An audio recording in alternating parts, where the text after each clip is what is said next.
marka waxaan la yaabanahay xasan sheekh ma qof baa mase waa wax kale. marmarka qaarkood waxaan idhahdaa ninkaan ma shaydaan baa.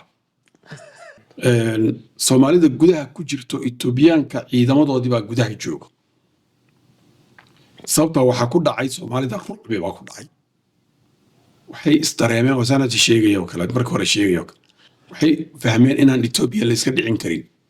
shaydaan baa u waxyooday. waa laga dhaadhiciyey shaydaan odayga shaydaan aha baa wuxuu u sheegay Itoobiyaan inaan laga dhaadhicin. hadda waa shaydaan insi ooma sheegin. waa gartay Donald Trump wuxuu ka wanaagsan yahay nin kasta oo madax ah oo waddan muslim ah xukumo marka laga reebo Afghanistan. Donald Trump ma aqbalahayo hal nin oo Maraykana in wax la yeelo. sabab socota hal nin oo Maraykana in wax la yeelo oo dadka ay yeelaan marna ma aqbalayo. Soomaalidana iyo madaxa muslimiintana dadkooda inay dhameeyaan ayay ugu dhawaanayaan Donald Trump. dadkooda inay dhameeyaan oo duleystaan oo dhacaan oo khiyaamaan ma garanaysa oo ay musuq maasuqaan oo ay duleystaan ay burburiyaan ayay ugu dhawaanayaan asaga ugu dhawaanayaan. injineer Ethiopia dagaalo badan ka soo xirtay naftirkeeda waad aragtay sida nimanka la yiraahdo TPLF oo kale nimanka hore soo laabtay haddana waxay rabaan in ay noocan dagaal xooggan sameeyaan nimanka hore meesha u jooga waa la buriyay marka arintaas ay kula muuqataa. bismillah runtii Tigray oo ma aragtay dhowr milyan 6 milyan 5 milyan meelahaas lagu qiyaasaa. safiya 5 milyan 4 milyan meelahaas lagu qiyaasaa. Abiy Ahmed Tigray uu kala jabiyay marka horena darbax fiican buu ku dhuftay oo ay rabeen in caasimadda qabsadaan marka waa la jabiyay. haddana waa iyagii baa la sii kala jabiyay heshiisii iyo waxbaa dhacay. kadibna dowladdii markii amxaaradii ku kacday oo dagaalo badan gashay ayay ayagii laftoodii nimankii mucaaradka ah TPLF ay soo xoogeysteen. maamulkii Itoobiya ay ka dhistay meesha baa aad loo wiiqay. marka waxay u maqaalaa inuu maanta maamulkii asaga ahaa markuu laga adkaaday oo kala diray oo uu yiri maaragtay maamul cusub hadda rabtaa inaan idiin soo magacaabo ninkii ii soo gudbiyey iyo macnaha ayagu dadku soo wax noocaasa. marka waxay isweydiinna marka Tigray Soomaalida kama badno. Soomaalida kama badno. Soomaalida maxaa la jeedaa kuwa kilinka jooga kililka si fiican kama badno. waddanka 30 sano ku dhawaad bay xukumeen. Itoobiya oo dhan ay xukumayeen. sababtay xukumayeenna waxaa weeye naftay horeen waa dagaalameen kadibna xukunkii la wareegeen waxaad ogeydna way sameeyeen. marka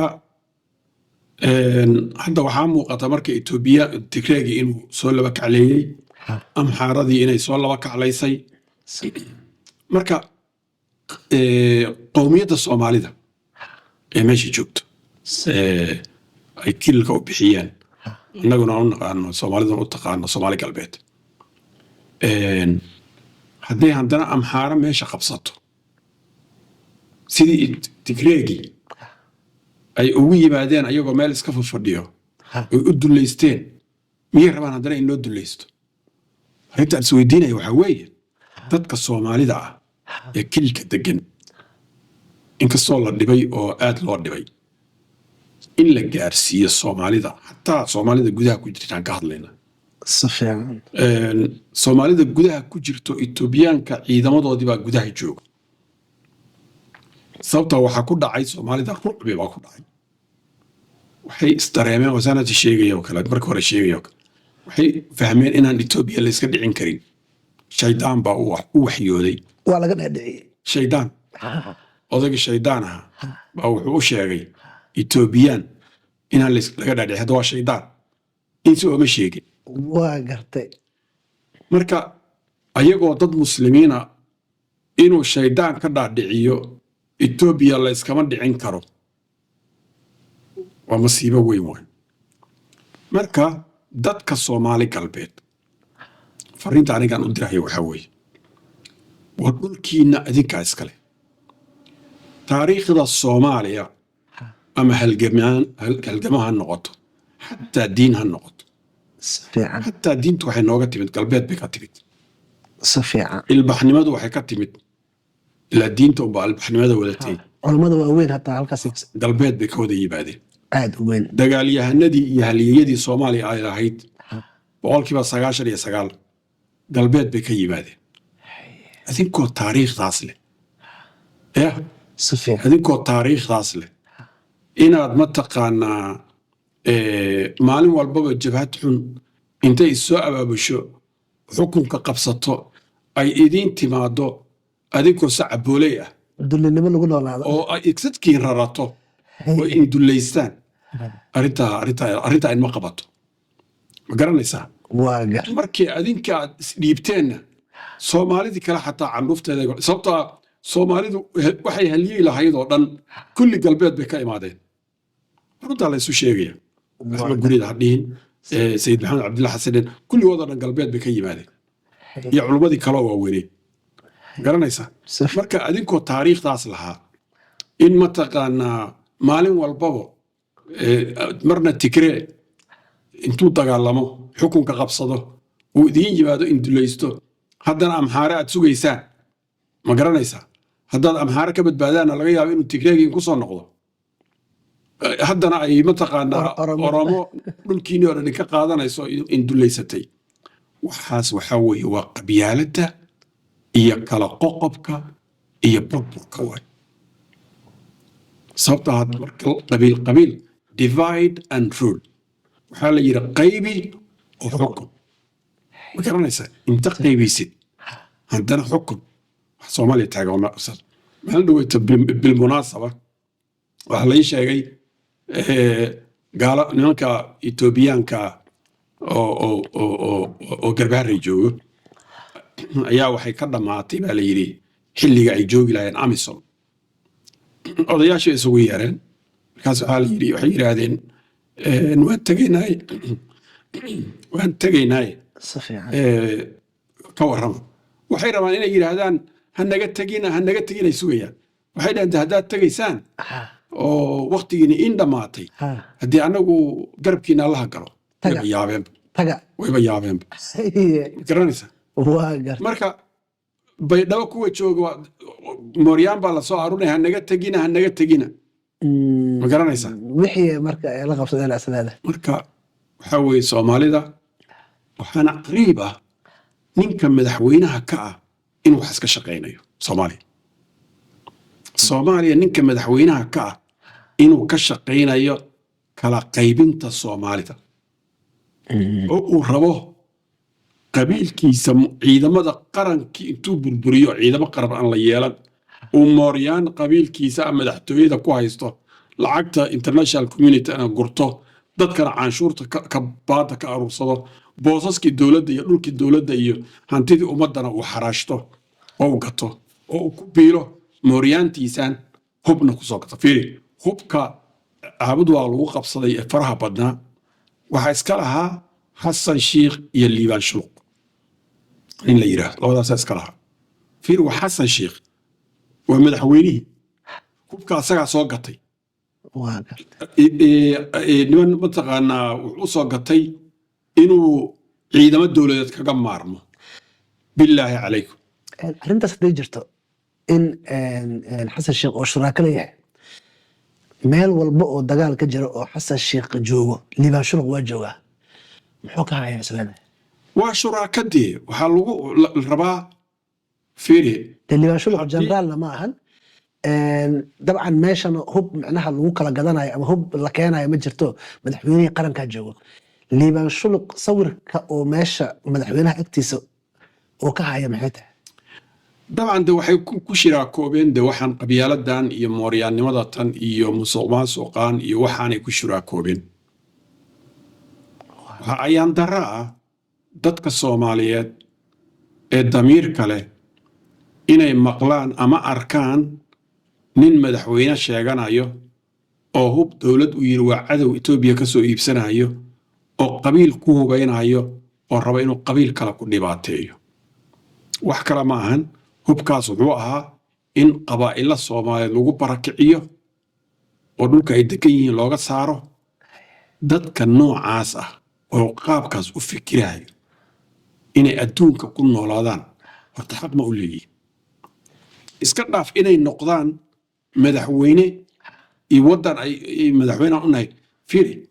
xasan sheekh asagaa kininka shanaad asigaa tagaal yiri hadda ka hor asoo madaxweyne ah oo inkiray wax alla wixii dhiig ku daatoo dhan u inkira. wax alla wixii dhiig ku daato inkira. ani marka waxaan la yaabanahay xasan sheekh ma qof baa mase waa wax kale. marmarka qaarkood waxaan idhahdaa ninkaan ma shaydaan baa. wallaahi marmarka qaarkood waxaan idhahdaa qofkaan amu waxaanu shaydaan yahay oonu insi ahayn. waxyaabaha uu samaynayo masaajid buu ka imaanaya markaasuu been ka afuufaya. garanaysaa wax alla khiyaamada iyo beenta iyo laqdabada iyo dabamaryada iyo tuuganimada iyo khaa'inimada waxaasoo dhan wuu kulansada. markaasuu ku fikirayaa hubka dowladda iyo hantida dowladda inuu ku maalgeliyo mooryaan qabiilkiisa ah oo uu sidaa dadka Soomaaliyeed hijack ugu haysto afduub ugu haysto. wuxuu rabaa Soomaaliya dadka Soomaaliyeed buu rabaa iyo caasimadda inuu afduub ku haysto hubeeyo qabiilkiisa mure laakiin imtixaanka haysto al-shabaab baa ilaahay ku sallada. wamaa yaclamu junuuda rabbika ilaa huwa waxaa waye al-shabaab baa alla ku salladay. ma garanaysaa sababtoo hadday riyadiisaan foosha xun u hirgeli lahayd yah haddee Soomaali lama arkeente. Soomaali lama arkeen. ninka ku fikir fiir cadale farmaajo madaxweyne ku horreeyey meel qabiilkiisa uu deggo hal mar buu tega. caabud waaq buu mar tagaa filaya farmaajo hal mar. gobolka Gedo wuxuu ka weyn yahay Hirshabeelle oo dhan buu ka weyn yahay. saama la socotaa maamulka Hirshabeelle la yiraahdo oo labada gobol ah gobolka Gedaa ka weyn labadooda la isku daray. beledweyne iyo kulli la isku daray kulli markii la isku daro macal banaadir lagu daro. garanaysaa macal banaadir haddii lagu daro gobolka banaadir lagu daro oo xataa shabeellada hoose qayb looga daro stiil Gedaa ka weyn. weligii muu tegey 5 sano waddanka jooga. sababta wuxuu ogaa inuuna reegada madaxweyne keliya u ahayn. wuxuu ogaa Soomaaliya oo dhan inuu madaxweyne ka yahay. waa ninkii lahaa aan kugu wareejiyo xukunka aan kugu wareejiyo ninka la yiraahdo ninka Somaliland xukumay madaxweynimada ku wareegsan waddanka u kala goyn. halkaasuu ka fikiraya fiir ninkaas wuuna eeday oo wuxuu eeday inuu saa sameynayay. waxaana alla ku sallada marka. ma garanaysaa waa kana maal daraad wuxuu joogay tuuladiisuu joogay xamar buu ku soo noqday tuuladiisuu ku noqday asbuuc hore wuu joogay ma oka waayahay ma waxaad u tahay madaxweyne qabiilkaada miyaad madaxweyne u tahay. ummadda Soomaaliyeed hantideedii iyo lacagteedii iyo dhulkoodii iyo waxoodo dhan waxaad ku maadgelinaysaa maaragtay dagaal bas ah. hadduu guryo ku dhisi lahaa ama wadda ku dhisi lahaa waa u ducayn lahayn. hadduu wadooyin ugu dhisi lahaa meesha qabiilkiisa uu degan yahay oo wadooyin ka dhisi lahaa waa u ducayn lahayn. marka waxaa aaminsan tahay injineere Ethiopia iyo kininka shanaad waxa ka socda hataa asiga macnaha mas'uulka ah. isaga mas'uulka hadda reer kininka shanaad Janice horaa soo maray way iska beerdareeyeen oo markuu macnaha abi xilka imaanayay dagaalna la gashay kooxdan TPLF oo loo yaqaano Tigray. hadda Janice kale ma u jeedaa inuu soo socdo. Janice horta sidiisaba dadku waa inay ogaadaan dadnimada laguu sheegayo ma ahan farada ma ahan magaciisiga waxa halkaa ku jira waay maskaxdan hadday curyaanto qolfoofkaada waxba ma sheegayo dadka inay dad noqdaan waa loo diyaariyaa hadda waxaa jira niman la yidhaha new bolis waxaa ilaahay ku imtixaamay ummadda soomaaliyeed baana loo sameeyey new boliska dhibka ay geysanayaan oo keliya waxay dhib u geysanayaan soomaalida madaxweynahoodii ayagoo arkahayo 200 wiil baa ka kaxaysatay amxaara 40,000 way dhan yihiin baa layidhi new bolis 200 amxaara loo soo diray cabdi ilay oo kaxaystay jigjiga ka kaxaystay halkaana ebera waxayna awoodi karin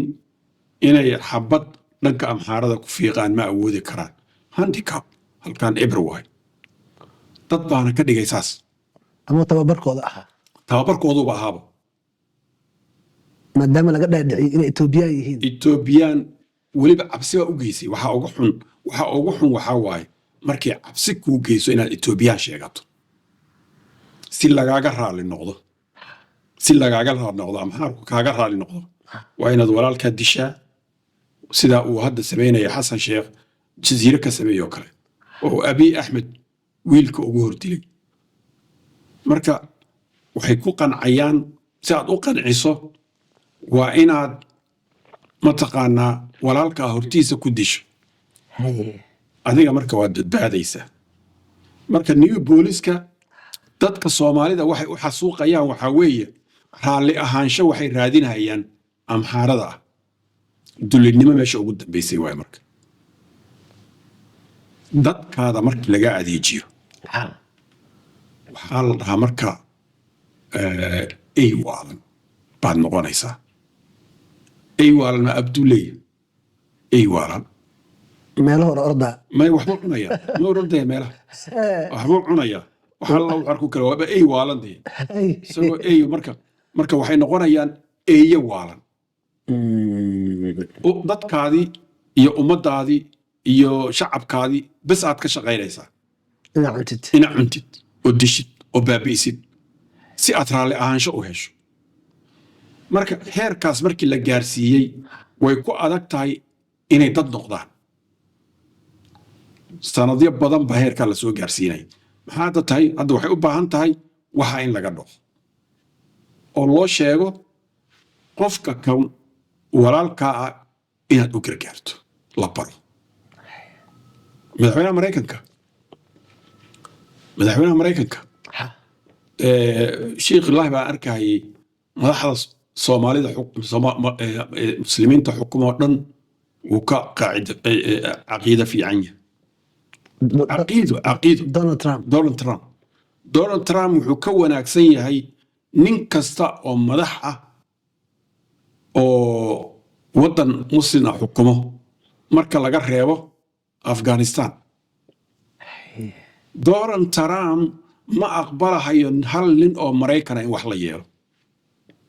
sabab socota hal nin oo Maraykan in wax la yeelo oo dadka ay yeelaan marna ma aqbalay Soomaalidana iyo madaxa muslimiintana dadkooda inay dhameeyaan ayay ugu dhawaanayaan Donald Trump dadkooda inay dhameeyaan oo duleystaan oo dhacaan oo khiyaamaan ma garanaysa oo ay musuq maasuqaan oo ay duleystaan oo ay burburiyaan ayay ugu dhawaanayaan asaga ugu dhawaanayaan marka nimanka hadda maxaa xal u ah islaada marka nimanka waxaa xal u ah in wacyigelin la sameeyo wacyigelin Soomaalida intay burbursan tahay ama kala qaybsan tahay ama qaybinteeda laga shaqaynayo dhan duli lagama baxayo al-shabaab waxay u guuleysanayaan mataqaana qabiil bay meel iska dhigeen al-shabaab waxay u guuleysanayaan qabiil bay meel iska dhigeen qabyaalad bay meel iska dhigeen qashinkay ku dareen dowladda federaalkana qabyaalad iyo qurun bay ka shaqaynaysaa waxay midna u xoogaysanaysaa midna u jabayso labadaa farqi waayo horta marka koowaad marka qof kastoo soomaaliya dhegaysanaya waxaan leeyahay qof kastoo soomaaliya dhegaysanaya waxaan leeyahay cadowgaadu soomaali maaha yaa waa marka cadowgaada soomaali kale ma ahan cadowgaado qabiilka dariskaada ah ma ahan garanaysaa cadowgaada waa wadamada dariska ah ee awowyaashiin dagaalku kala dhexeeyey oo boobka dhulkanagu nooga maqan yahay iyo kuwa taageero garanaysaa kuwa taageero oo maraykanku kow ka yahay ma garanaysaa oo reer galbeedku ku jiraan oo wadamada carabta ku jiraan kuwaasa cadowgiina cadowgiinu ma ahan kan walaalka wadamanka carabta markaa leedahay ma wadan gooni oo isleedahay maanta soomaaliya faragelin toos oo qaawada ku haya ma jirtaa wadan waxaa jiro madaxdiisu ay qaadatay diinta masiixiga ama diinlaan imaaraadka xataa jamcihii bay mamnuuceen ma ogid miya maalinta jamcaha waa maalin shaqo waay axaddii bay u bedeleen maalinta oo wiigaas maalinta la nasto ayaga marka uu ka shaqeynaya in ayaga waa ka shaqeynayo waa evalis waay imaaraadka waa shayaadiin waay waxay u shaqeynayaan ka shaqeynayaan inaan adduunka lagu arag qof muslin ah bay ka shaqeynayaan imaaraad waxay ka shaqeynayaan adduunka korkiisa inaan lagu arag qof muslim ah bay ka shaqeynayaan ma ahan kama hadlayno qof mataqaanaa dowlad muslima kama hadlayno shucuub muslim hal qof oo muslim inaan adduunka lagu arag bay ka hadlay iyo ka shaqeynaya hal wadan oo dowlad ah oo dad macnaha imaaraadku way xadgudbeen baan ku ori wixii fircoon ka shaqeynayay bay ka shaqeynayaan fircoon wuxuu ka shaqeynayay bay ka shaqeynayaan Ethiopia hataa waxaa la sheegay dagaaladii Tigray iyo maxaa la dhahaa maxaaradda inay qayb weyn ka qaadatay midda kale waana qowmuluud waa ninka dee reerkiisa gabadhiisii iyo xaaskiisii buu tooganayaa gabadhiisaa baxsanayso waxaa ka hadlaysa maxay tahay ninka imaaraadka dadka bannaanku ku tooganaya bannaanka yuu ku tooganaya qasrigiisa dhexdiisu ku dilaya xaasaskiisa waxay tahay marka sababta xirada maxaa la dhahaa hadda ninka imaaraadka lagu dilaya xirada sababta xirada loogu magacaabay maxay tahay muqdisho haddee saas waayde waxaa weye nimankan mabda'aasay wadaan dee dowladda federaalka mabda'aasay ka shaqaynaysaa mabda'an ayaga ugu dhawaanaya marka in mabda'a islaam tirtirka bay ka shaqaynayaan sideeda moogtahay adduunka wax la yidhaahdo waxaa jiro xadaarad baa la yidhaahdaa waxaan xadaaradaha la yidhaahdo marba mid baa ilaahay soo kormariya adduunka xadaarooyin badan baa soo maray turkiga hataa macnaha dowladda islaamka ahayd baa ugu waqti dheerayd xadaarooyinka ugu cimriga dheer bay ahayd macnaha dee waxay ahayd macnaha sanadyo aad u badan boqolaal sano ayay marka xukunkooda ayuu jiraa waxaan kalena waxay iska ahayn dowlado saqiira ah oo yaryar bay iska ahayeen marka muslimkii dowladdiisa waa jabtay maaragtay 19 iyo 1924 ayaa ugu dambeysay 23 burburkeedii yuu ahaa marka dowladaha reer galbeedka waxay ilaalinayaan xadaaradooda waxay rabaan xadaaradda reer galbeedku inaanay dhicin yaa marka lidku waxaa lidku xadaaradda muslimka ilaa xadaarad xoog badan wa marka waa waxa wadamada muslimiinta loo burburinayo oo dagaalka sokeeye looga ridayo waxaa waaye waxaa la rabaa in 100 sano 50 sano gadaal loo celiyo si xadaaradda reer galbeedku ay u jirto ma garanaysaa halkaasaa laga fikiraya meeshaasaa laga fikiraya marka kuwaana xaabadii bay ugu gurayaan macnaha dabkii lagu shidayay islaamka xaabadii bay marka xasan sheekh iyo CC iyo midka imaaraadka iyo dabkii bay kusii shidayaan kuwaana Soomaalidu xil saaran yihiin oo dabkay ku gurayaan dee hadda marka nimankan Soomaali galbeed maxaa jooga hadda madaxweynaha xag jaran ayaa joogo awalna Cabdi Ile ayaa joogay dowladda hore ayaa ku kordoontay mid kale ayaa lagu kor aas-aasay nimankan hadda kolay sida u eg tahay mid baa ku kordumi doonto mid kale ayaa lagu dul aasi doonaa haddana lagu soo dul samayn doonaa marka haddii maanta tala sii lagu dhafo talana waxay siin lahayd horta runtii ninka Cagjar la yidhaahdo markii la fiirsho inkaar qabihii ka horreeyey aad buu uga fiican yahay Cagjar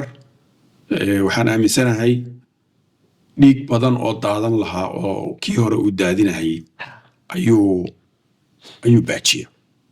soo ku baajiyay inuu maxaa la dhahaa dad kale meesha u dhiibo walaalihiisa oo la dagaalamo adigu si kastaba ahaatee meesha hadda waxaa weeye dadkii waxoogaa qofka awal hore ilig haddaad tiraahdo waxaa laga yaaba ilig haddaad tirahdo inaad dhimanaysaa laga yaaba laakiin hadda Cagjar ninkii magaalada jooga Cagjar wax ka sheego ma dhimanaya dee ma la dilaya ma garanaysaa at least waa nin la kritisaaray nin wax laga sheegi karo waay la dhaliili karo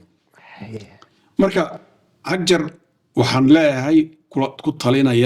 talinayaa la socdaa leedahay wax meesha ka jiro adiga oo 50,000 haysto 200 oo hubka dhigis kugu samayso ama xaala intee Addis Ababa qabsato oo 200 kuu soo dirto adigoo 40,000 haysto iyana hubka dhigis kugu samayn adigana ayna ku dulaysan dadkana ayna dulaysan hurdada ka toos hurdada inta ka toostid mar dambe yayna dhicin in koox yar oo Addis Ababa joogto ay ummadda Soomaaliyeed dulaysato yayna dhicin dadka Soomaaliyeed ee Soomaali galbeed joogana hurdada ka toosan waxaa la gaaray xilligii addad noqon lahaydeen xitaa haddaad waa inaad horta fiiri waa inaad awood yeelato rag isla yiraahdo idaa la iskuma daayo yani isdayna waxaa weeye ninka ragga ah shantaadu kaaga baqaa bas hadduu arko inaad jilicsan tahay kuma cafinayo weliba asagoo dee amxaar ah ma ku cafinayo marka dadka Soomaaliyeed meel kastoo joogaan hurdada ka kacin baan leeyahay injineer aad iyo aad ayaad u mahadsan tahay halkaas ayuu ku ekaa wareysigeena daawadayaal waad ku mahadsantihiin daawashada barnaamijkani iyo wareysiga aan la yeelanay injineerka iyo Kabitaano Idriis waxaan dhaafnay salaanta islaamka assalaamu calaykum waraxmatullaahi wabarakatuh